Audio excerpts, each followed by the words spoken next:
ফুযাইল বিন ইয়াজ রাহিমাহুল্লাহ বিশিষ্ট একজন তাবি, তিনি বলছেন, ইজা রাআইতা মুবতাদিয়ান ফি তরিকিন, তোমরা যদি রাস্তায় কোনো বিদাতিকে দেখো, ওই যুগের বিদাতিরা ছিল তো অল্প বিদাতি, সামান্য এক দুইটা আমল তৈরি করেছিল, কিন্তু এই যুগের বিদাতি হুজুররা শত শত আমল তৈরি করেছে।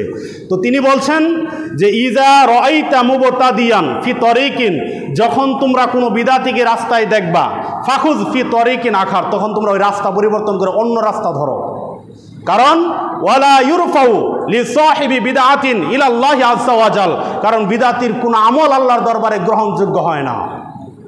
এমন কি তিনি বলছেন, মান আআনা সাহিবা বিদআতিন, যে ব্যক্তি বিদআতিকে সাহায্য করলো, ওয়াকাদ আআনা আলা হাদমিদ দ্বীন, ওই ব্যক্তি দ্বীনকে ধ্বংস করলো। ফুযাইল বিন ইয়াজ রাহিমাহুল্লাহ বিশিষ্ট একজন তাবি, তিনি বলছেন, ইজা রাআইতা মুবতাদিয়ান ফি তরিকিন, তোমরা যদি রাস্তায় কোনো বিদাতিকে দেখো, ওই যুগের বিদাতিরা ছিল তো অল্প বিদাতি, সামান্য এক দুইটা আমল তৈরি করেছিল, কিন্তু এই যুগের বিদাতি হুজুররা শত শত আমল তৈরি করেছে।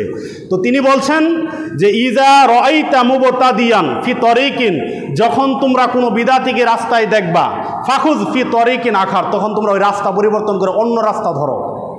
কারণ ওয়ালা ইউরফাউ লিসাহিবি বিদআতিন ইলাল্লাহি আযজা ওয়া জাল, কারণ বিদাতির কোনো আমল আল্লাহর দরবারে গ্রহণযোগ্য হয় না।